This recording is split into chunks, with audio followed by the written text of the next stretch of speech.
बाळापूर शहरात पवित्र श्रावण मासानिमित्त प्रत्येक श्रावणी सोमवारी कावड उत्सव मोठ्या उत्साहात साजरा केला जातो। कावड मार्गांवरील साफसफाई आणि रोडवरील खड्डे त्वरित बुजवण्याचे निवेदन बाळापूरचे उपविभागीय अधिकारी अनिरुद्ध बक्षी यांना शिवभक्तांच्या वतीने देण्यात आले। बाळापूर शहरात दिनांक 5 जुलैपासून 2 ऑगस्ट पर्यंत श्रावण महिन्यानिमित्त प्रत्येक श्रावण सोमवारी शहरातील विविध महादेवांच्या मंदिरात महादेवाला अभिषेक घालण्यासाठी विविध तीर्थक्षेत्रावरून जलतीर्थ आणून शहरात दाखल होतात। बाळापूर पोलीस स्टेशन या ठिकाणी शांतता समितीची सभा झाली।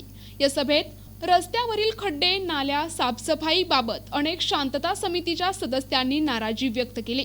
बाळापूर शहरातील कावड यात्रेदरम्यान नाली साफसफाई आणि रोडवरील खड्डे त्वरित बुजविण्यात यावेत, अन्यथा नालीवरील पाणी रस्त्यावर आल्यास कावड यात्रा तिथे थांबविण्यात येणार असल्याचे निवेदनात म्हटले आहे। तसेच ज्या दिवशी कावड यात्रा असेल त्या दिवशी रोडवरील ऑटो आणि मोटारसायकल हटवण्याच्या सूचना संबंधितांना देण्यात याव्यात। यावेळी निवेदन देतेवेळी शामराव शेलार, महेंद्रसिंह ठाकूर, उमेशप्पा भुसारी, पत्रकार रमेश ठाकरे, बंटी महाराज कानकुब्ज, दीपक हिरळकर, बबलू जडिये, प्रकाश मालोकार, निर्भय सिंह ठाकूर, श्याम सोनवणे, गोपाल ठाकूर, संजय आप्पा लावरे, योगेश ठाकूर यांच्यासह कावडधारी मंडळ आणि शांतता समितीचे सदस्य उपस्थित होते। श्रावण महिन्याचा पहिला सोमवार 5 तारखेला चालू होणार आहे आणि 5वा सोमवार हा 9/2ला समाप्त होणार आहे। त्या दिवशी पोळा सुद्धा आहे। बाळापूर शहरात भोईपुरा असेल, शिवाजीनगर असेल, जुनी चावडी असेल, रंगारट्टी विभाग असेल, अशा वेगळ्या वेगळ्या वार्डातून वेगळ्या वेगळ्या शिवमंदिरावरून महाराष्ट्रातून मध्य प्रदेशातून जल आणून महादेवाचा ते अभिषेक करतात। भाविक भक्तांच्या सद्भावनेला कुठं ठेच न पोहोचवता नगर परिषद सध्या बॉडी नाही, कार्यरत नाही आणि नगर परिषदचे मुख्य अधिकारी यांची बदलीसुद्धा मूर्तिजापूरला झालेली आहे। त्यामुळे मुख्य प्रशासक म्हणून बक्षी साहेब यांना बाळापूर शहरातील समस्त हिंदू बांधव आणि सर्व कावडधारीच्या माध्यमातून आम्ही निवेदन दिलं। त्यांना सांगितलं की बाळापूरचा जो मुख्य प्रशासनाचा रोड आहे या रोडवर सगळ्या नाल्याचं खराब पाणी हे जर रस्त्यावर आलं तर आमची जे कावड तिथून जाणार आहे हे जर पाणी जर तुम्ही व्यवस्था लावली नाही, विल्हेवाट त्याचा लावला नाही तर ते पाणी निघेपर्यंत साफ होईपर्यंत आमची पूर्ण जे कावड आहे पूर्ण शिवभक्त आम्ही त्याच ठिकाणी थांबू।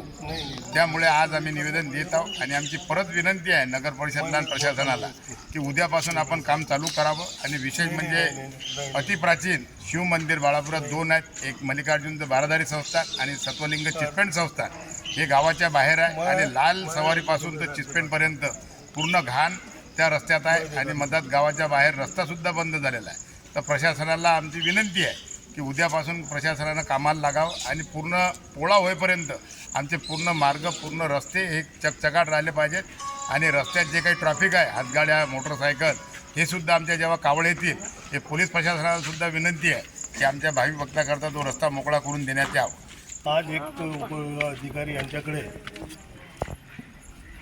हिंदू धर्माचा एक पवित्र महिना म्हणून श्रावण महिना यात जे कावडधारी हिंदू भाविक लोक आहेत हे प्रत्येक सोमवारी महादेवाच्या मंदिरावर आपले दुरून काही आंध्र प्रदेशातून काही मध्य प्रदेशातून नदीचं नर्मदा नदीचं गंगा नदीचं पाणी आणून त्या सिद्धेश्वरावर तिकडे तारकेश्वरावर आणि मल्लिकार्जुन तसंच चिचपेंडचे महादेव या ठिकाणी आपापल्या श्रद्धेप्रमाणे तिथं जल चढवतात। त्याकरता त्यांचं जे रस्त्यासाठी जे व्यवस्था आहे ती अति दुर्लक्षित आहे। नगर परिषदचं त्याच्यावर दुर्लक्ष आहे आणि कावडधारी जे जातात त्यांना ते सोयीचं नाही। याकरता जे आपले नगर परिषदचे प्रशासक जे आहेत माननीय बक्षी साहेब यांच्याकडे आम्ही एक निवेदनाद्वारे मागणी करत आहोत की त्यांनी त्यांच्या प्रशासकीय व्यवस्थेत या रस्त्याची दुरावस्था जी आहे ते सुटसुटीत करावी व कावड यात्रिकांनी जे निवेदन दिलं त्याच्यावर विचार करावा एवढंच। प्रतिनिधी अमोल जामोदे, NTV न्यूज मराठी, बाळापूर, अकोला।